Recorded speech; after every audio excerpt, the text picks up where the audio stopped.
friends, good morning everyone. Welcome to RT Academy.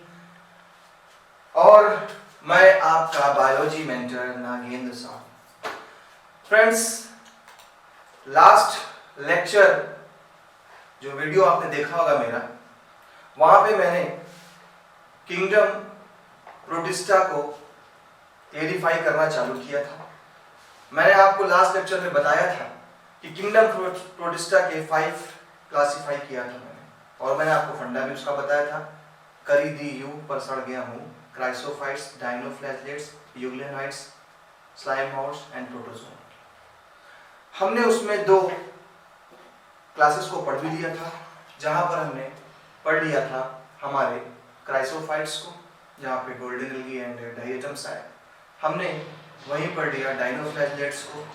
अब हमारे पास 3 category बची हैं, स्लाइम माउट्स हैं, प्रोटोजोन्स हैं, और हमारा एक 3 कैटेगरी थी, 5 थी। फर्स्ट कैटेगरी हमारी थी कौन सी बेटा?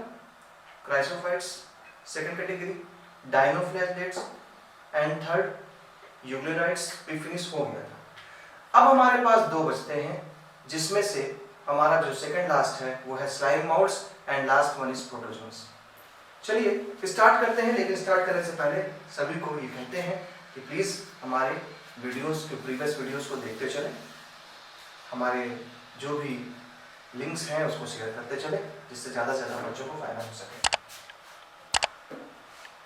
आज का हमारा जो टॉपिक चालू होने जा रहा है वो टॉपिक चलेगा हमारे स्लाइम माउट से, बिकॉज हमने स्टार्टिंग के 3 पढ़ लिए थे, तो स्लाइम माउट हमारा सेकेंड लास्ट था।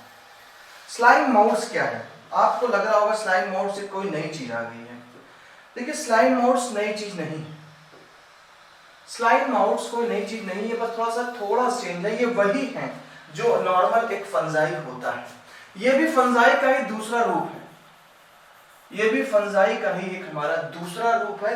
बस इसमें डिफरेंस क्या हो गया कि नॉर्मल जो हमारे फंजाई होते हैं, जो हमारी नॉर्मल फफूंद होती है, वो नॉर्मल फफूंद नॉन मोटाइल होती है, मींस वो खुद लोकोमोट नहीं कर सकती है। लेकिन हमारा जो स्लाइम माउट्स है ये फंजाई है, बट ये थोड़ा लोकोमोट कर लेता है, थोड़ा सा क्रीपिंग करता हुआ लोकोमोशन करता है। यही एक खास बात है। बहुत से स्टूडेंट्स कंफ्यूज हो जाते हैं इस जगह पे कि जब हम इसके कैरेक्टरिस्टिक, चलिए मैं अगर कैरेक्टरिस्टिक पढ़ता हूं, उसका साफ मैं लिखता हूं, they are saprophytic protista. Saprophytic protista है। सैप्रोफाइटिक अगर ये है तो आप एक सवाल खड़ा कर सकते हैं मेरे ऊपर कि सर आपने थर्ड किंगडम जो नाम लिया था किंगडम फंजाई, उस फंजाई में भी आपने यही चीज बोली थी कि फंजाई सैप्रोफाइटिक्स होते हैं। तो यहाँ पर एक टेंशन स्टूडेंट्स के दिमाग में आ जाती है कि भाई सैप्रोफाइटिक तो थर्ड इनको रखना चाहिए वहां किंगडम में, किंगडम फंजाई में रखना चाहिए, ये प्रोटिस्टा में क्यों आ गया? भाई ये अगर न्यूक्लियस रखते हैं तो क्या किंगडम फंजाई के फंजाई न्यूक्लियस नहीं रखते? क्या वो यूकैरियोट्स नहीं है? वो भी यूकैरियोट्स हैं। तो फिर क्यों हमने रख दिया यहाँ पे इसको? ये क्लेरिफाई करना थोड़ा सा डिफिकल्ट हो जाता है, इसलिए मैंने यहाँ पर एक चीज बताई आपको कि ये जो फंजाई होंगे, ये fungi the body moves along decaying twigs, जो डिकेइंग जो सड़ रही होती है ट्विग्स, उस पे ये क्या करते हैं? अपना मूव्स करते हैं। यही मूवमेंट के कारण हमने इसका नाम बदल दिया और हमने इसको रख दिया slime माउट्स। Clear?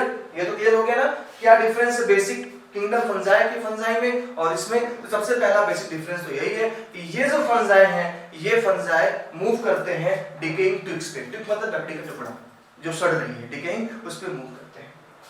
Under suitable condition they form an aggregation called Plasmodium.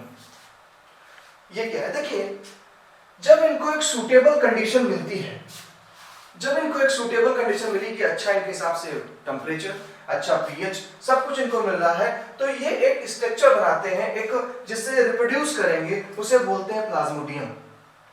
It में स्प्रेड ओवर सेवरल फीट। आप देख रहे हैं, देखिए यहाँ पर है, देखिए मैगी जैसे फैल रही है, ये देखिए मैगी लग रही पूरी, मैगी जैसे फैले पड़े, ये धीरे धीरे देखिए मूव कर रहे हैं। ये है हमारे स्लाइम माउट, देख लीजिए ध्यान से, ये हमारे स्लाइम माउट्स है जो धीरे धीरे मूव करते चले जा रहे हैं। ये प्लाज्मोडियम भी बनाएंगे। अब प्लाज्मोडियम क्या है वो मैं भी दिखा देता हूं आपको कि वो है क्या चीज प्लाज्मोडियम। तो सबसे पहली बात, स्लाइम माउट्स हमारा 4th कैटेगरी का था प्रोटिस्टा, और स्लाइम माउट्स और नॉर्मल फंजाई में जो डिफरेंस है वो डिफरेंस था हमारा किस पे? वो डिफरेंस हमारा बेस्ड था कि ये मूव करते हैं, मूवमेंट करते हैं, जबकि नॉर्मल वाली फंजाई मूवमेंट नहीं करती है। स्लाइम माउट्स पे आ गए। स्लाइम माउट्स में देखिए, आप जो देख रहे थे, ये देखिए ना सुंदर सा लग रहा है, इसे बल्ब जैसा उभरा हुआ है जगह पे। ये जो बल्ब जैसे आपको दिखाई पड़ रहे हैं, ये हमारी फ्रूटिंग बॉडी है, यहीं पर Plasmodium. Under favourable condition plasmodium differentiate and form fruiting body. यही जो हमारा प्लाज्मोडियम था, इसने एक फ्रूटिंग बॉडी बना दी। कितने कलरफुल दिख रहा है फ्रूटिंग बॉडी, लेकिन है बड़े खतरनाक। दिखने में केवल स्मार्ट लग रहे हैं आपको, बल्ब जैसे चमक रहे हैं, लेकिन थोड़ा सा हमारे लिए पॉइजनस है। तो जो इनकी प्लाज्मोडियम कंडीशन थी, वो प्लाज्मोडियम कंडीशन बदली, किसमें बदली? बदल गई फ्रूटिंग बॉडी में। फ्रूटिंग बॉडी क्यों है, फ्रूटिंग बॉडी क्यों कहते हैं? बेसिकली बेटा होता क्या कि इसी फ्रूटिंग बॉडी के तहत ये रिप्रोडक्शन करते हैं। जैसे प्लांट में फल ही एक नए प्लांट को जन्म देता है, सेम ऐसे यहाँ पे जो फ्रूटिंग बॉडी है वो भी एक नए प्लांट को जन्म देगी, इसलिए इसको फ्रूटिंग बॉडी कहते हैं। बिकॉज यहीं से हमारे एक नए स्लाइम माउट्स का फॉर्मेशन होगा। वही यहाँ पर दिखता है कि under favourable condition plasmodium differentiate and form fruiting body. ये है फ्रूटिंग बॉडी। ये फ्रूटिंग बॉडी बनाएंगे। Spores have true walls. Simple सी बात है, ट्रू वॉल्स का मतलब वही सेल वॉल की जो स्पोर है वही कह रहा है ट्रू वॉल्स है। एंड हाईली रेसिस्टेंट है। हाईली रेसिस्टेंट है मींस बहुत ज्यादा इसके अंदर पावर है कि ये अनफेवरेबल कंडीशन में इसको कोई नुकसान पहुंचा दे। कभी टेम्परेचर इसके खिलाफ नहीं होगा, कभी पीएच इसके खिलाफ नहीं होगा, कभी वाटर इसके खिलाफ नहीं होगा। जब इसके खिलाफ चीज इसको नुकसान नहीं पहुंचा रही है तो हमने बोल दिया ये हाईली रेजिस्टेंट होता है। कई सालों तक जिंदा रहेगा इसके फ्रूटिंग बॉडीज के spores. Spores are dispersed by air current. Spores कह रहा है जो डिस्पर्स होता है वो एयर करंट से, ये फटेंगे, स्पोर्स बाहर निकलेंगे। ये फटेंगे फ्रूटिंग बॉडी, स्पोर्स बाहर आ जाएंगे। जैसे ही ये स्पोर्स बाहर आए, जैसे ही ये स्पोर्स बाहर गए, ये देखिए हैप्लॉइड स्पोर्स क्या करते हैं, गैमेट बनाते हैं। और जैसे ही दो स्पोर बने, ऐसा मान लीजिए कोई स्पोर पॉजिटिव है, कोई स्पोर नेगेटिव है, चार्ज नहीं है ये दो डिफरेंट स्ट्रेन को मैं डिफाइन कर रहा हूं। एक फ्रूटिंग बॉडी में दो तरीके के स्पोर्स बनते हैं, तो हमने इन दो तरीके के स्पोर को नाम दे दिया कि भाई एक मेल टाइप का स्पोर, एक फीमेल टाइप का स्पोर है। और जब ये स्पोर फ्यूजन करते हैं, फर्टिलाइजेशन करेंगे, तो बन जाता है जाइगोट, और उस जाइगोट से फिर से एक हमारा प्लाज्मोडियम तैयार हो जाता है। ये इनकी साइकिल चलती है। देखिए ये फ्रूटिंग बॉडी है, इस फ्रूटिंग बॉडी के अंदर मियोसिस डिवीजन हुआ। हमने कई बार जिक्र किया कि जब कभी भी मियोसिस डिवीजन होता है तो वन सेल से 4 डॉटर सेल का फॉर्मेशन होता है। तो जो यहाँ 4 डॉटर सेल बन रही, हमने उसको हैप्लॉइड स्पोर बोला। क्या बोला हमने उसको? Haploid spore. और ये हैप्लॉइड स्पोर जब आपस में फ्यूज कर गए, गैमेट्स बने, फ्यूजन कर लिया, तो वो बन गया जाइगोट। और ये जाइगोट आगे जाकर के फिर से एक नया प्लाज्मोडियम का फॉर्मेशन करता है। क्लियर? तो ये देखिए हमारे स्लाइम माउट्स है। स्लाइम माउट्स में दो चीजें याद करने के लिए है। दो चीजें, क्या दो चीजें वो याद करने की थी? सबसे पहली चीज तो है कि स्लाइम माउट्स मूव्स करते हैं डिकेइंग टिक पे। सेकंड पॉइंट ये है कि इनमें प्लाज्मोडियम होता है, वो प्लाज्मोडियम कन्वर्ट हो जाता है फ्रूटिंग बॉडी में, और फ्रूटिंग बॉडी के थ्रू ये रिप्रोडक्शन करता है, उसके थ्रू ये स्पोर बना करके रिप्रोडक्शन करता है। ये थे हमारे स्लाइम माउट्स। कोई प्रॉब्लम हो, कोई चीज हो तो कमेंट बॉक्स में लिख के करिए, कोई भी डाउट्स निकलना है तो क्या हमारा बना? हमारा एक चौथा स्लाइम माउट्स खत्म हुआ। किंगडम प्रोटिस्टा के 4 जो हमारे क्लासिफाइड ग्रुप था, उन 4 में हमने 5 में हमने 4 ग्रुप को पढ़ डाला। Chrysophytes, डायनोफ्लैजेलेट्स, यूग्लेनोइड्स, slime moulds, and last अब हमारा बचेगा प्रोटोजोन प्रोटिस्टा, जो थोड़ा बड़ा ग्रुप है। मैं बार बार इन चीजों का नाम आपके सामने लेता रहता हूं। उसका कारण ये हो जाता है कि जब मैं नाम लूंगा तो वो नाम आपके दिमाग में जाएंगे, और शायद आप भी मन में एक बार उस नाम को बोलेंगे, क्योंकि ये नाम केवल सुन लेने से लर्न नहीं होंगे बेटा, ये आपको लर्न करने पड़ेंगे, ये आपको लर्न राइट करने पड़ेंगे। अपने फ्रेंड्स के बीच भी जब अगर कभी आपको ऐसी प्रैक्टिस करनी हो, तो फ्रेंड्स को जैसे आप छोटी मोटी एब्यूजन देते हैं इधर, आप इन टर्म्स को यूज करिए। क्या यार डायनोफ्लैजेलेट्स हो गया, क्या यार यूग्लेनोइड्स हो गया, ये आपके दिमाग में मिल जाएंगे टर्म्स। ओके, चलिए नेक्स्ट हम आते हैं उस पे। प्रोटोजोन्स, बहुत नाम सुना है इनका, और 12th तक इनका नाम सुना जाएगा, क्योंकि प्रोटोजोवन भी बहुत करीबी है हमारे। कैसे करीबी है हमारे? तो सबसे पहले प्रोटोजोन की जो कैरेक्टरिस्टिक की बात करोगे तो प्रोटोजोन हमारे क्या है? यूकैरियोट तो है ही है, ये यूनिसेलुलर भी है, ये लोकोमोट सीलिया से भी कर सकते हैं, ये लोकोमोट स्यूडोपोडिया के थ्रू भी कर सकते हैं, ये हमें बीमारी भी फैलाते हैं, बहुत सारी बीमारियां फैलाते हैं। हम उस प्रोटोजोन को पढ़ने जा रहे हैं। 12th में इसी से टॉपिक रिलेटेड अभी आएगी चीज, उसको मैं अभी बता दूंगा, ज्यादा अच्छे से पॉइंट दिखाऊंगा। प्रोटोजोन सबसे पहले अपनी बात आती है कि प्रोटोजोन्स हेटेरोट्रॉप्स होते हैं। प्रोटोजोन्स हेटेरोट्रॉप्स है, ये प्रीडेटर भी हो सकते हैं और पैरासाइट्स। प्रीडेटर का मतलब आपको खत्म ही कर देंगे खा के, और पैरासाइट मींस हमारे बॉडी में रहेंगे, हमारी बॉडी से न्यूट्रिशन लेंगे और उल्टा हमें ही नुकसान पहुंचाएंगे, उनको बोला हमने पैरासाइट्स। तो कितने कलाकार हैं ये प्रोटोजोन्स, ये प्रीडेटर भी हैं और पैरासाइट्स भी हैं। They are primitive relative of animals, और ये प्रिमिटिव रिलेटिव बोलेंगे एनिमल्स पे, माना गया है। जैसे मैंने पहले लेक्चर में बताया था कि यूग्लिना प्लांट से एनिमल में आया, और जब एनिमल्स बनना स्टार्ट हुए तो बोला गया कि सबसे करीबी, सबसे पहला शायद एनिमल प्रोटोजोन से बना, जिसमें अमीबा हम बचपने से पढ़ते चले आ रहे हैं, पैरामीशियम बचपने से पढ़ते चले आ रहे हैं, वो सारे लोग बिलोंग करते हैं हमारे प्रोटोजोन प्रोटिस्टा से। प्रोटोजोन प्रोटिस्टा के हमने 4 ग्रुप किए, जैसे वहां पर किंगडम प्रोटिस्टा के 5 ग्रुप हुए थे, ऐसे ही यहाँ पर इसके 4 ग्रुप हुए। First amoeboid, second flagellate, third ciliated and fourth sporozoans. मन में आपके आ रहा होगा सर जैसे किंगडम प्रोटिस्टा में फंडा बना दिया था आपने, करी दी यूं सड़ गया मुंह, कुछ ऐसा इसमें भी कर दें तो इसका भी याद रहे इस प्रोटोजोन्स का। तो चलिए कोई बात नहीं, हम बना देते हैं शायद फंडा भी आपके लिए।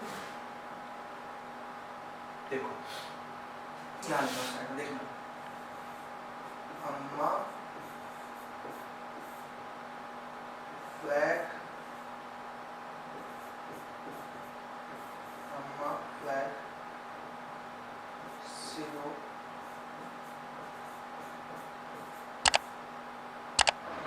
स्प्रेड करना है, स्प्रेड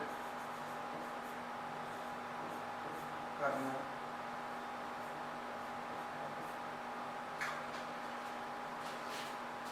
ये क्या है? धीरे धीरे 15 अगस्त करीब आ रही है, झंडा तो फहराना ही है अपने देश का। तो एक बच्चा है, अपने माँ से कहता है, तो उसने अम्मा बोला, पहले लोग अम्मा ही बोलते थे, उसने अम्मा बोला कि अम्मा फ्लैग सिलो, झंडा फहराना है। उसने बोला फ्लैग सिलो, अम्मा फ्लैग सिलो, स्प्रेड करना, स्प्रेड भी फैलाना, यहाँ मैंने फंडे के लिए स्प्रेड कर दिया। अम्मा फ्लैग सिलो स्प्रेड करना है। अम्मा बन गया अमीबॉइड, फ्लैग बन गया हमारा फ्लैजिलेटेड प्रोटोजोन्स, सिलो बन गया सीलिएटेड, और स्प्रेड करना है स्पोरोजोन्स। तो अम्मा फ्लैग सिलो स्प्रेड करना है।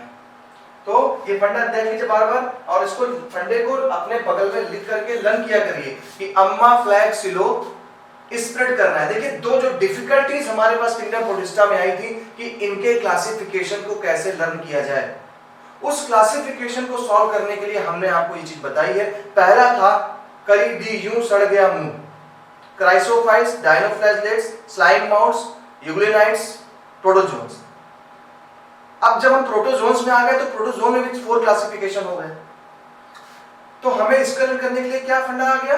अम्मा फ्लैग सिलो स्प्रेड करना है। अम्मा अमीबॉइड, फ्लैग फ्लैजिलेटेड प्रोटोजोन्स, सिलो सीलिएटेड प्रोटोजोन्स, स्प्रेड करना है स्पोरोजोन्स। क्लियर हो गया?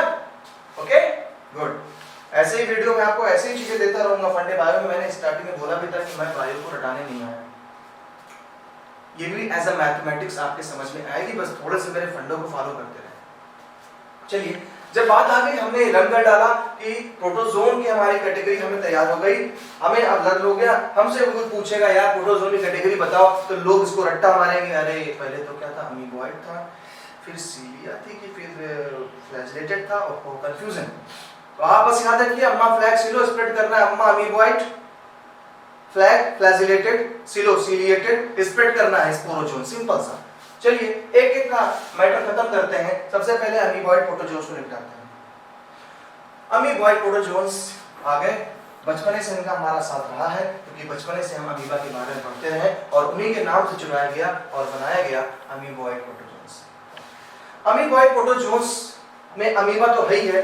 आप देखेंगे तो लोकोमोशन के बिहाफ पे अमीबा स्यूडोपोडिया के थ्रू लोकोमोशन करता है। स्यूडोपोडिया के थ्रू लोकोमोशन करता है अमीबा, जिसे हम फॉल्स फीट कहते हैं। अमीबा में ये स्यूडोपोडिया बनते रहते हैं और खत्म होते रहते हैं, इसलिए अमीबा का कोई भी स्ट्रक्चर डिफाइन नहीं किया गया है। वेल, ये नहीं कि अमीबा ऐसे है, देखिए यहाँ पर अमीबा कैसे दिखाई पड़ रहा है, यहाँ अलग स्ट्रक्चर, यहाँ अलग स्ट्रक्चर, इसलिए आप अमीबा कैसे बिना देखे भी टेढ़ा मेढ़ा बना दीजिए ऐसे, अमीबा तैयार। क्लियर? अमीबा में ये टेढ़ापन आता कहाँ से? अमीबा का जो ये इरेगुलर शेप है, ये शेप आता है बिकॉज ये अपने नए नए स्यूडोपोडिया बनाता रहता है। जैसे आप मुंह में पानी भर ले, कभी पानी को उधर फेंके, स्यूडोपोडिया, स्यूडोपोडिया, अभी मेरा मुंह ऐसे है ना। तो आप जैसे आपके स्किन उभर रही है, दब रही है, ऐसे जो हमारा अमीबा है वो तो बेचारा यूनिसेलुलर ही है, तो उसकी प्लाज्मा मेम्ब्रेन ये चलने के क्या करता है, अपने प्लाज्मा मेम्ब्रेन को उभार देता है, यही उभार बन जाते हैं स्टोपोडिया, और जिस तरह उभार बन जाते हैं अमीबा उसको लग जाता है। तो अमीबा में स्यूडोपोडिया बनते और बिगड़ते रहते हैं, शायद इसीलिए इसका जो स्ट्रक्चर है वो इरेगुलर है, कभी भी डेफिनेट नहीं रहता है, बदलता रहता है। इसी स्यूडोपोडिया को फॉल्स फीट के नाम से जाना जाता है। झूठे पैर है, झूठे पैर क्यों है? क्योंकि कभी ये पैर कहीं बन जाते हैं, कभी ये पैर कहीं बन जाते हैं, ठीक है। Marine forms have silica cells, कह रहा अगर इन्हें किसी मरीन फॉर्म में चले जाओ तो सिलिका की सेल्स मिलेगी, उस पर भी सिलिका का से डिपोजिशन होता है, जो मरीन हमारे अमीबॉइड प्रोटोजोन्स हैं।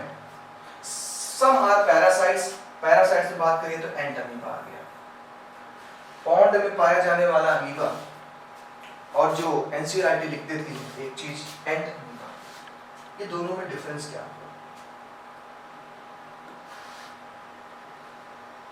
एक तो है हमारे पास अमीबा और दूसरा हमारे पास है एंट amoeba. Two different forms are there, first amoeba and second ant amoeba, and what is the basic difference in between? I am showing just a bit.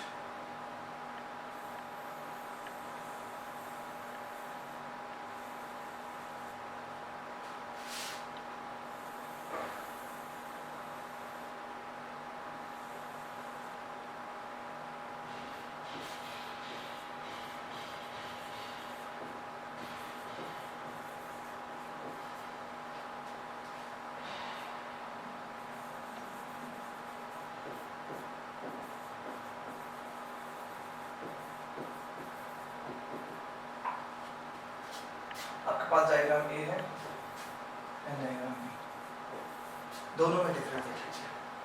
आप नॉर्मल जब अमीबा देखते हैं, ए वाला पहले वाला, तो आप देख रहे हैं ढेर सारे स्यूडोपोडिया बने हुए हैं। ये स्यूडोपोडिया बन जाने के कारण ये एक्टिवली हमारे वाटर पॉन्ड में ये अपना लोकोमोशन करते हैं। ये नॉर्मल जो पॉन्ड वाले हैं ये हमारी बॉडी को उतना इफेक्ट नहीं करते, ना हमारी बॉडी के पैरासाइट्स हैं। लेकिन आप दूसरे डायग्राम से इसको कंपैरिजन करते हैं तो आपको यहाँ पर स्यूडोपोडिया नहीं, जैसे मैंने लिखा ब्लड स्यूडोपोडिया, यहाँ पर स्यूडोपोडिया नहीं बन रहा है। क्यों? क्योंकि इसको लोकोमोशन की जरूरत नहीं पड़ती है। अब इसको लोकोमोशन की जरूरत क्यों नहीं पड़ती है? क्योंकि ये हमारे ब्लड में घुस जाता है और हमारे ब्लड जहां जहां बहता है उसके थ्रू ही हमारा मूव करता चला जाता है, इसलिए इसको स्यूडोपोडिया की जरूरत नहीं पड़ेगी। अगर हमारे हाथ पैर ना होते, हमारे पास उड़ने की ताकत होती तो हाथ पैर की जरूरत नहीं थी। जरूरत कब है? जब आप उसको यूज कर रहे हैं। ऐसे ये कोई यूज नहीं करना होता है इनको स्यूडोपोडिया, तो धीरे धीरे एक स्पीशीज बन गई और स्पीशीज बन गई एंट अमीबा। जब किसी भी अमीबा के आगे एंट लग जाए ये अमीबा हार्मफुल होता है, हार्मफुल होंगे और ये पैरासाइट होंगे। इसका एक एग्जांपल है, हमारी बॉडी में डिसेंट्री होती है, इसे बोलते हैं अमीबी डिसेंट्री। ये अमीबी डिसेंट्री में आपको लूज मोशंस आएंगे, आपके जो स्टूल होगा, स्टूल मतलब आपका इन्फेक्टेड फेसेस, उसमें ब्लड रहेगा। तो ये बोल रहे हैं एनसीईआरटी एंट अमीबा पैरासाइट्स होते हैं। बेसिक इनको पैरासाइट कैटेगरी में रखना चाहिए क्योंकि ये हमारी बॉडी में रहते हैं, हमारी बॉडी में घूमेंगे फिरेंगे, हमारी बॉडी से न्यूट्रिशन लेंगे, साथ साथ में देंगे क्या? Stomach pain, stool with blood, mucus, धीरे धीरे ये आपके इंटेस्टाइन को फाड़ देंगे, तो बहुत नुकसान पहुंचाते हैं। इसलिए हमारे पैर, तो देखिए दोनों में डिफरेंस रहता है। अमीबा नॉर्मल अमीबा, कोई पैरासिटिक कंडीशन नहीं, स्यूडोपोडिया में डेवलप्ड है, पॉन्ड में तैर रहे हैं, इनमें ब्लड स्यूडोपोडिया है, ये एक पैरासाइट्स हैं जो हमारी बॉडी में डिफरेंट टाइप की डिसीज कॉज करते हैं, उसको मैंने बोल दिया एंड। आई होप यहाँ पर आपके दिमाग में आ गया। ये वो बात था। आगे चलिए, आगे जब आ गए तो हमारा अमीबॉइड खत्म हो, अम्मा पार्ट खत्म हो गया। अब फ्लैग वाली बात आई। फ्लैग से आया तो फ्लैग से बन गया फ्लैजिलेटेड प्रोटोजोन्स। फ्लैजिलेटेड से देखें तो यहाँ पर आपको एक खास बात दिखेगी, यहाँ पर इनके पास फ्लैजेलम पाया जाएगा। Flagellum is a locomotory organ, locomotory organ, ये एक लोकोमोटरी ऑर्गन है जिसे हम फ्लैजेलम नाम दे रहे हैं। इसके थ्रू ये लोकोमोशन करेंगे, साथ इसीलिए मैंने यहाँ पर पढ़ा क्या, फ्लैजिलेटेड प्रोटोजोन। फ्री लिविंग और पैरासिटिक। फ्री लिविंग तो होंगे भाई, जब फ्लैजेला मौजूद है तो उनको किसी के सहारे पे रहने की जरूरत नहीं है, तो फ्री लिविंग भी मिल जाएगा क्योंकि फ्लैजेला है। दूसरा कह रहा है पैरासिटिक भी होंगे। पैरासिटिक तो होना इनका लाजिमी, क्योंकि हमने किंगडम जब प्रोटोजोन हमने स्टार्ट किया तो वहां पहली टर्म आ गया था कि पैरासिटिक और हेटेरोट्रॉप्स होते हैं, तो पैरासिटिक तो नहीं बने रहेंगे parasitic. Parasitic form cause disease like sleeping sickness. बहुत ही इंपॉर्टेंट पार्ट आ गया, sleeping sickness. Basically sleeping sickness एक अफ्रीकन बीमारी है जिसमें आपकी बॉडी इतनी वीक हो जाएगी कि आप सोते ही रह जाएंगे। स्लीपिंग, सोने की बीमारी है, सो जाओ, इतने वीक हो जाओ। तो अच्छी बात नहीं है, जिसको नींद नहीं आ रही तो इससे कटवा दें, इतनी वीक कर देगा बॉडी को कि आप सोते ही नहीं जाएंगे। तो डिसीज कॉजिंग जो एजेंट है वो हमारा ट्रिपैनोसोमा। ये देखिए कितना ड्रैगन जैसा दिखाई पड़ रहा है, ये ब्लू से। ये बगल में हमारी रेड ब्लड सेल्स आप देख रहे हैं रेड कलर से, ये है आरबीसी, क्योंकि हमारे आरबीसी पर अटैक करता है। ये हमारा है ट्रिपैनोसोमा। सेम ऐसा एक ऑर्गेनिज्म हमारी प्लाज्मोडियम भी आता है जो हमारे में मलेरिया कॉज करता है, अभी उस पर भी जा रहे हैं हम लोग। तो ये हमारा ट्रिपैनोसोमा है, ये बीमारी कॉज कर रहा है स्लीपिंग सिकनेस। देखा कैसे फैले हुए। और इस बीमारी ये फैलती कैसे है, एक्चुअली वहां पर एक फ्लाई पाई जाती है, मक्खी पाई जाती है, इसका नाम है सीसी फ्लाई। CC fly. ये सीसी फ्लाई जब आपको काट ली तो उसकी सलाइवा में मौजूद होता है ट्रिपैनोसोमा, जो कि एक हमारा फ्लैजिलेटेड प्रोटोजोन है। ये आपके ब्लड में जाएगा और आपको नुकसान पहुंचाना चालू कर देगा। इसे बीमारी को हमने नाम दे दिया sleeping sickness. Disease causing agent है ट्रिपैनोसोमा। किसके थ्रू ट्रिपैनोसोमा पहुंचता है हमारी बॉडी में, तो वो ट्रिपैनोसोमा पहुंच रहा है सीसी फ्लाई के थ्रू। क्लियर? चलिए आगे चलते हैं। हमारा नेक्स्ट चालू होता है वीडियो ऑफ सीलिएटेड प्रोटोजोन्स। देखिए ये सीलिएटेड प्रोटोजोन्स जो हमारे हैं, क्यों सीलिएटेड बोला जा रहा है, क्योंकि यहाँ पर ये लोग लोकोमोशन के लिए यूज कर रहे हैं हमारे सीलिया। देखिए लोकोमोशन के लिए ये यूज करते हैं हमारे सीलिया को। तो जब ये सीलिया को यूज कर रहे हैं, आप अगर ध्यान से देखें तो एनसीईआरटी ने इन प्रोटोजोन्स को कहीं ना कहीं इनके लोकोमोशन के बेस पे डिफरेंशिएट किया था। जैसे पहला अमीबा स्यूडोपोडिया के लोकोमोट कर रहा था, फ्लैजिलेटेड था, देखो वो भी लोकोमोशन की बात से था रिलेटेड। अब देखो यहाँ सीलिया आ गया, यानी सीलिया के बिहाफ पे डिवाइड किया। सीलिया भी एक तरीके का लोकोमोटरी ऑर्गन होता है जो आपको पैरामीशियम में देखने को मिलेगा। ये हमारे सीलिया।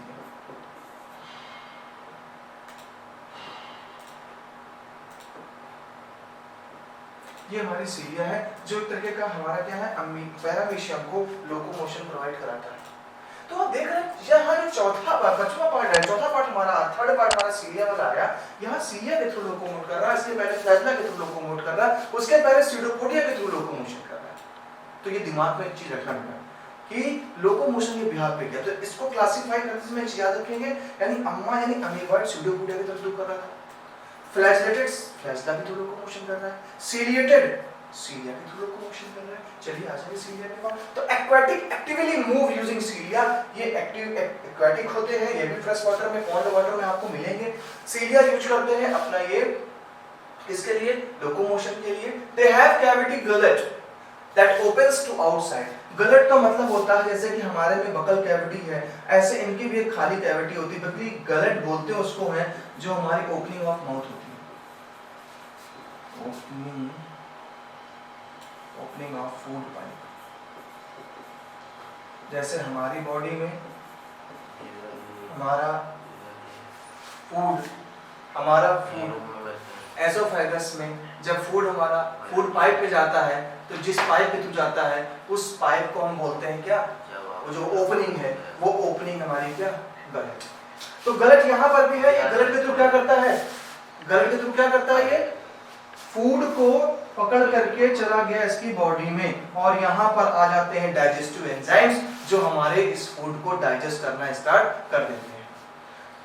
तो गलत की प्रेजेंट होती है इनमें due to the movement of cilia water with food enters into gullet. ये क्या करते हैं, अपने फूड को सीलिया में फंसा देते हैं और सीलिया को धीरे धीरे मोड़ना चालू करते हैं। तो जैसे जैसे सीलिया लुढ़कता हुआ जाएगा सीलिया, अब ऐसे यहाँ पर देखिए यही गलत है, सीलिया के पास फूड आ जाएगा, गलत से अंदर चला गया फूड और इस तरीके से फूड को फिर डाइजेस्ट कर जाता है। हालांकि यहाँ पर आपको मैकेनिज्म रन करने की जरूरत नहीं है, ये मैंने बता दिया सिर्फ आपको। मैकेनिज्म कोई आपसे पूछने वाला नहीं कि पैरामीजम कैसे डाइजेशन करता है, बस पॉइंट याद रखिए कि इनकी एक ओपनिंग कैविटी होती है बाहर, जैसे हम लोगों का मुंह खुला हुआ है ऐसे इसकी बॉडी सर्फेस पे गलट होता है और इस सीलिया के थ्रू फूड को गलट से अंदर लेके जाता है। ये हमारा था क्या, सीलिएटेड प्रोटोजोन्स, जिसे हमने एग्जांपल दिया पैरामीशियम। आप देख रहे हैं स्लाइड में कैसे दिखाई पड़ रहा है पैरामीशियम, ये दिखाई पड़ रहा है पैरामीशियम।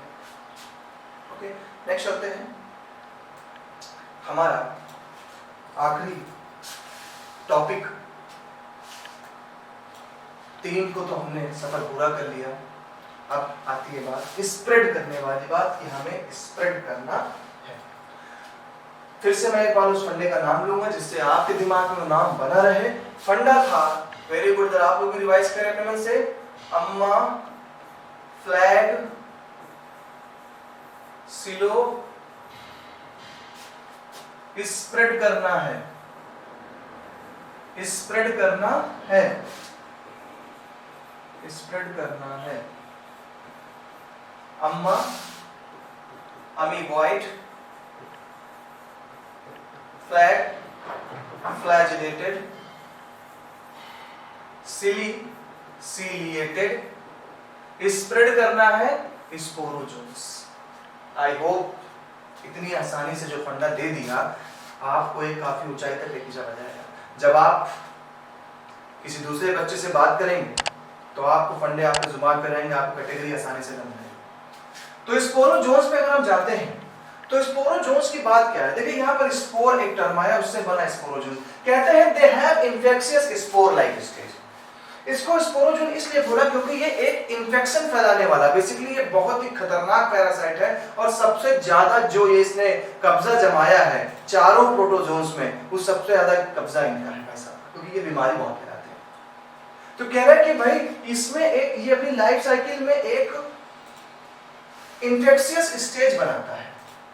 बाकी तो सही है, लेकिन ये एक ऐसी स्टेज बनाएगा जिस स्टेज पे ये स्पोर बनाता है और यही स्पोर हमारे ब्लड में मिक्स हो जाता है। जैसे ही आपके ब्लड में ये स्पोर मिक्स होता है आपको चिलिंग यानी ठंड लग के फीवर आ जाएगा। मलेरिया का पहला सिम्टम्स होता है कि आपको अचानक ठंड लगेगी, वॉमिटिंग सी फील होगी और आप फंस गए जाल में।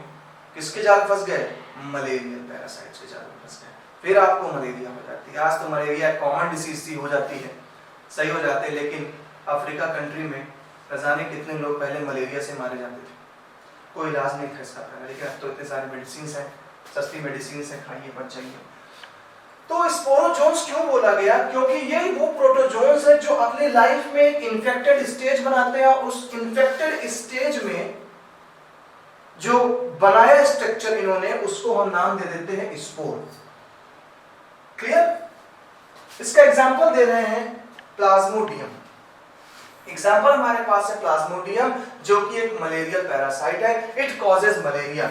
ये एक जीनस है, जैसे कि हमने द लिविंग ऑर्गेनिज्म में एक चीज पढ़ाई थी आपको कि कैरोलस लिनियस ने अपनी बुक सिस्टेमा नेचुरी में एक चीज कही थी कि ऑर्गेनिज्म के 2 नेम होंगे। फर्स्ट नेम उसके जीनस को शो करेगा, सेकेंड नेम उसके स्पीसीज को शो करेगा। फर्स्ट नेम जो जीनस शो करता है, जैसे कि पैंथेरा लियो, पैंथेरा टिग्रिस, सब में जीनस सेम था, ऐसे प्लाज्मोडियम एक जीनस है। प्लाज्मोडियम एक जीनस है और इसकी ढेर सारी स्पीसीज हैं। कुछ स्पीसीज मैंने यहाँ पर आपको स्लाइड में दिखाने की कोशिश करी है। Plasmodium falciparum, plasmodium vivax, plasmodium malariae, plasmodium ovale. सबसे खतरनाक जो मलेरिया फैलाता है वो फैलाता है प्लाज्मोडियम फाल्सीपारम, ये पॉइंट देख लीजिएगा। सबसे मैलिग्नेंट मलेरिया फैलाने वाले जो हमारे स्पीसीज है मलेरियल पैरासाइट की, वो स्पीसीज है प्लाज्मोडियम फाल्सीपारम। बाकी ये प्लाज्मोडियम वाइवेक्स है, मलेरी है, ये इनकी स्टेज दिखाई गई, रिंग्स दिख रहे हैं, इनके स्ट्रक्चर चेंजेस हो रहे हैं, ये इनकी खतरनाक स्टेज है। जो इन्फेक्टिव स्टेज है उसे हम बोलते हैं साइजोन्स। एक इन्फेक्टिव स्टेज है, ऐसी दिखाई पड़ती है साइजोन्स, आपको लर्न करने की जरूरत नहीं है साइजोन्स को, बस देख लीजिए चीज। तो ये हमारा जो प्रोटोजोन स्पोरोजोन जो हमारा था प्रोटिस्टा, ये स्पोर फॉर्म करता है, इससे इसका नाम रख दिया स्पोरोजोन्स। फिर से मैं एक बार आपको रिवाइज करा देता हूँ। हमारे प्लाज्मोडियम के पहले चले जाएं तो हमने आपको बताया प्रोटोजोन्स में 4 कैटेगरी आपने बनाई प्रोटोजोन्स की। अम्मा फ्लैग स्प्रेड करना है। अमीबॉइड में खास बात स्यूडोपोडिया पे याद रखना है। फ्लैजला में फ्लैजला पाया जाएगा, उसके थ्रू लोकोमोशन करेगा। सीलिया में सीलिया, अब सीलिया किसे पाया था? पैरामीशियम में। तो जब भी किसी चीज के कमेंट्स देना हो, जैसे मैं आपसे कभी पूछ लूं कि भाई स्लाइम माउल्स का क्या है कैरेक्टरिस्टिक्स, जो मैंने आपको फर्स्ट लेक्चर में दिया, इसके पहले लेक्चर में था, तो आप दिमाग लगाएं स्लाइम माउल्स याद रखें। और स्लाइम माउल्स क्या था? एक मूव करने वाला फंजाई था। ऑर्गेनिज्म का स्ट्रक्चर दिमाग पे रखें। जब ऑर्गेनिज्म का स्ट्रक्चर दिमाग पे रखेंगे, तो आप चीजों को अच्छे से बता सकते हैं। जैसे हमने अब जगह आपको बताया अमीबॉइड अमीबा के थ्रू स्यूडोपोडिया के थ्रू मूवमेंट कर रहा है, पैरामीशियम सीलिया के थ्रू कर रहा है, कुछ ऑर्गेनिज्म फ्लैजला के थ्रू लोकोमोशन कर रहे हैं, कोई स्पोरोजोइट्स बना रहा है, स्पोर्स बना रहा है, जिससे बन गया हमारा स्पोरोजोन। यहाँ पर हमारे सारे कैटेगरीज खत्म हो गई प्रोटोजोन्स की। और फ्रेंड्स, हम अपने आखिरी पड़ाव पे आ चुके हैं। जैसा कि हमारा किंगडम प्रोटिस्टा था, मैंने आपको लास्ट वीडियो में बताया भी था कि किंगडम प्रोटिस्टा थोड़ा सा बड़ा है प्रोटिस्टा, इसलिए इसके 2 लेक्चर हुए हुए। आपको मैंने दोनों लेक्चर वीडियो सेंड की है। अगला जो हमारा टॉपिक चलेगा, अगर आपको ध्यान हो तो हमने किंगडम मोनेरा फिनिश कर लिया। 5 किंगडम थे, kingdom Monera, protista, fungi, Plantae, animalia. हमने किंगडम मोनेरा फिनिश कर लिया। हमने किंगडम प्रोटिस्टास फिनिश कर लिया। कहाँ फिनिश कर लिया? स्पोरोजोन प्रोटोजोन्स के साथ हमने खत्म कर डाला। अब हम तीसरे पड़ाव पे चलेंगे, और वो तीसरा पड़ाव हमारा हो किंगडम फंजाई। ये भी किंगडम फंजाई भी बड़े कॉम्प्लेक्सिटीज रखते हैं अपनी बॉडी में, बहुत सारे दुनिया भर के नेम है, बट टेंशन नहीं लेने का। मैं हूँ आपका बायोलॉजी मेंटर नागिन साहू, जो आपको ऐसे ही वीडियोस देते रहेंगे। बस चीज एक याद रखनी है, हर वीडियो को शेयर करें, लाइक करें, फॉलो करें, और अपने फ्रेंड्स को भी बताएं हमारे इस आरटी एकेडमी के बारे में, जिससे हम ज़्यादा से ज़्यादा हमें इंकरेज मिलेगा और हम और अच्छे वीडियो डालते रहेंगे। मुलाकात करते हैं नेक्स्ट। Bye bye.